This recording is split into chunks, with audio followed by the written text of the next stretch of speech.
We remember the 50s as a time after the war when Americans were so happy to get back to home and hearth and family. Mamie Eisenhower was the quintessential First Lady of those years.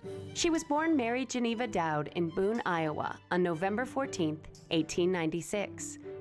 She had a pretty nice childhood. She was one of 4 daughters. Her father had done so well in the meatpacking industry that he was able to retire at 36. He moved the family to Denver, and they spent their winters in Texas. It was in San Antonio, Texas, that Mamie met a recent West Point graduate named Dwight Eisenhower. Mamie Eisenhower's life radically transformed when she married Dwight Eisenhower. And you have to think to yourself, what was she thinking? She came from a background of privilege with servants, and now she was suddenly in her husband's former bachelor quarters, so she needed to learn many things.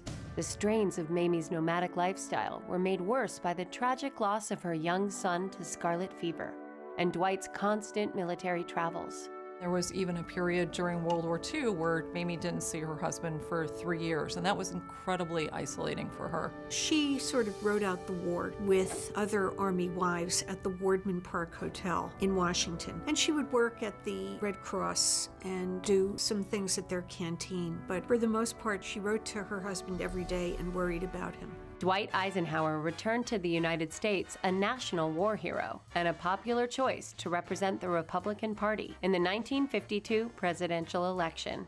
Here is General Dwight D. Eisenhower, a civilian now.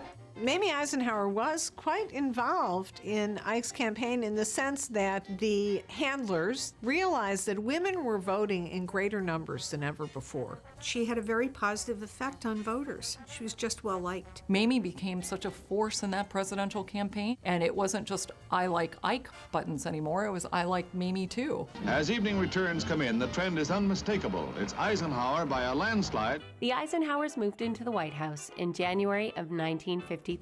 Mamie was right at home in her new role as First Lady. Mamie Eisenhower was a 5-star general in the White House. At least that's how the staff described her. She ran a very tight ship. She was demanding as the housekeeper, if you will, of the White House. But the other side of it was that she took a real, genuine personal interest in the people who served on the White House staff. She would send them birthday cards and gifts, and she would ask about people and their families. Mamie's every woman approach to the role of First Lady proved to be a refreshing change to the public.